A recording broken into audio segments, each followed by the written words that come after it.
Hello, and welcome to our video about 18th century economics and mercantilism. So, in this video, we're going to break down kind of what was going on during this time period that will lead to a lot of economic changes for Europe. First, we'll take a look at the agricultural revolution and how that impacts trade. Then we'll look at, interactions with the New World with triangular trade and mercantilism, what commercial changes happen because of this, and then what commercial rivalries develop because of all of this increased trade. Okay, so let's look first at what's been going on that will lead us to these changes in development. So, first, we see the slow breakdown of the feudal system. Remember, feudalism starts to wane in the kind of like mid to late 1400s, but we don't see it totally go away overnight. And we still have a lot of structures in place to support it. We've got the commercial revolution that's been happening since the Columbian Exchange, where we've got all these different, banking systems, stock exchanges, um, colonialism, all of that stuff's going to impact the commercial revolution. We even see the beginnings of the enclosure movement in England, which will be something we talk more about with the Industrial Revolution. But it's the idea that there used to be this communal land for people to use in their villages, but now it's been kind of bought up and put like fenced in from nobles and wealthy people. We're also going to see the rise of guilds and the first trade leagues. So guilds, remember, those are going to be like, your individual little industries, like the textile guild, and they kind of create norms, set prices, and do things together to kind of ensure good quality of work and like that they're being treated fairly within their trades. And then, of course, we've got goods coming in from the New World by this point for almost 200 years. So there's a lot of increase of food supply and variety going on. And we see the development of a consumer culture where people are really not making goods themselves, they're buying them pre made from other people.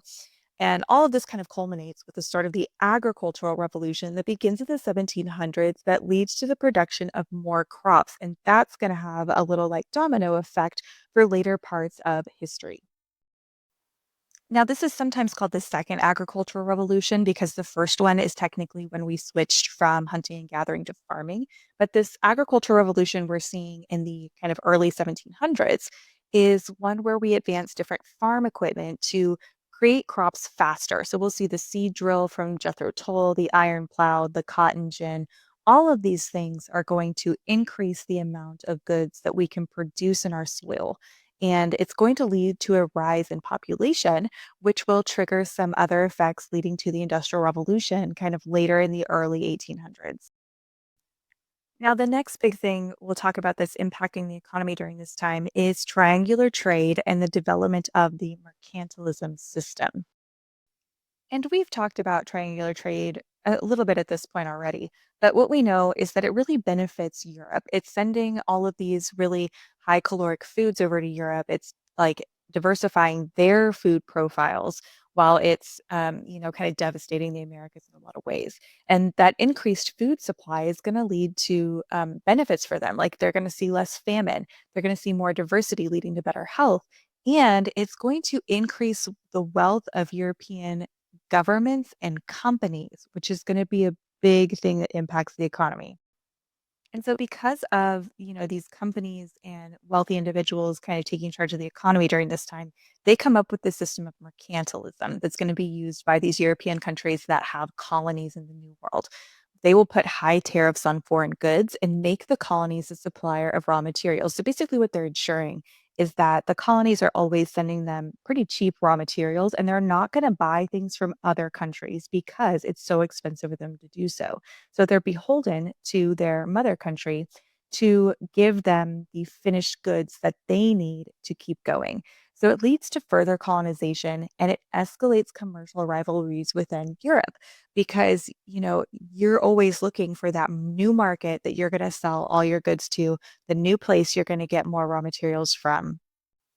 And for Europeans, this system is really great, right? Because they have a beholden market where they can just sell things to and they get really rich. But there's a lot of really negative effects for pretty much everybody else in the world.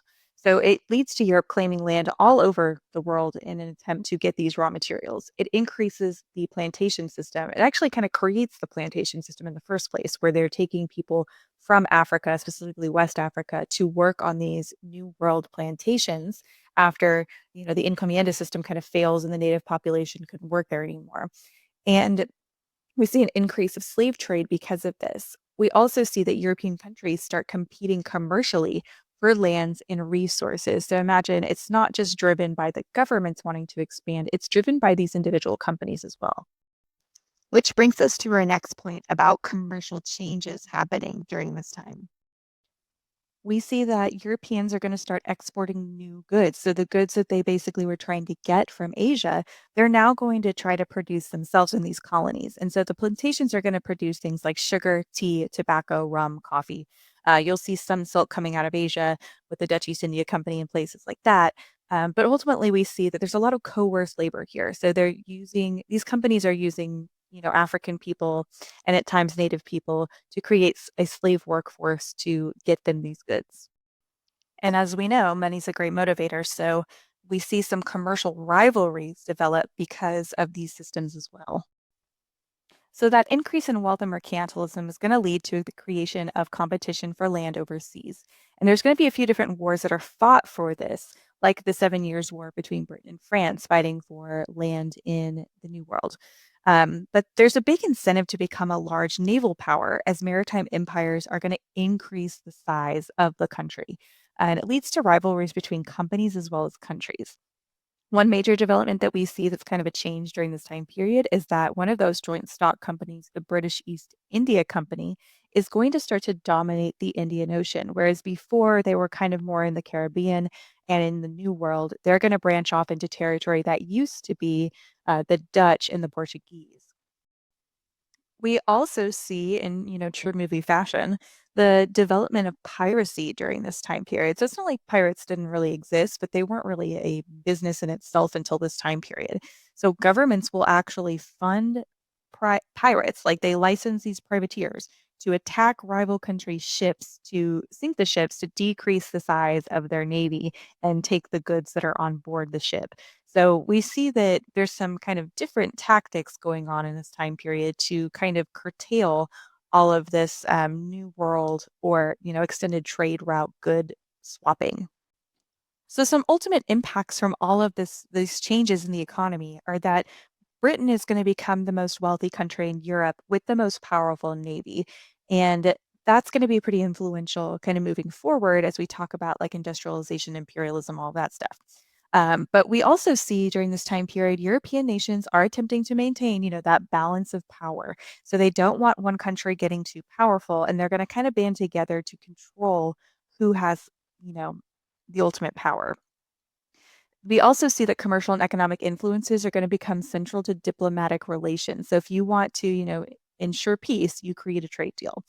And European commerce accelerates tremendously during this time due to the global market and economy, which just means that Europe's got, trade routes going all over the world and it's increasing the types of goods that are spread and the interactions that people are having. And they're the ones really controlling all of it. And that's really it for our video today. Thanks for watching and learning a little bit more about European economics.